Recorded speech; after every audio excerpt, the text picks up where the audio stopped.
आज या ठिकाणी आपण गेली 4 वर्ष सातत्याने पादचारी दिन हा साजरा केला जातो। ह्या पादचारी दिनाच्या माध्यमातून आपल्याला हाच संदेश देऊ इच्छितो की आपण वाहनांची संख्या ही कमी केली पाहिजे।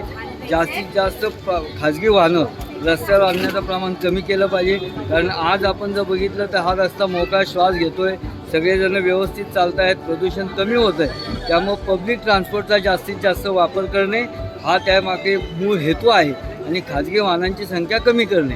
आज दुर्दैवाने पुणे शहरात प्रत्येक माणूस ज्या ठिकाणी जाईल त्या ठिकाणापर्यंत तो खाजगी वाहन घेऊन जातो आणि त्यामुळे पार्किंग, प्रदूषण, रस्त्यावरचं ट्रॅफिक ह्या सगळ्यावर ताण येतो। तर हा जर ताण आपल्याला सगळ्यांना मिळून कमी करायचा असेल तर आज आपण जर बघितलं तर आपल्या मोदी साहेबांच्या नेतृत्वाखाली या पुण्यनगरीमध्ये एक अंडरग्राऊंडसुद्धा मेट्रो झालेली आहे की जी स्वारगेटपासून शिवाजीनगरपर्यंत आपल्याला उपलब्ध आहे।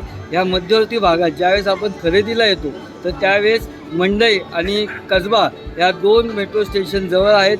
आपण स्वारगेटला आला, स्वारगेटवरनं या ठिकाणावरून आला, या ठिकाणी वॉकिंगमध्ये आपण जर पर्चेसिंग केलं तर पुन्हा आपण आपल्या ठिकाणी जिथं वाहन ठेवलं त्या ठिकाणी जाऊ शकतो।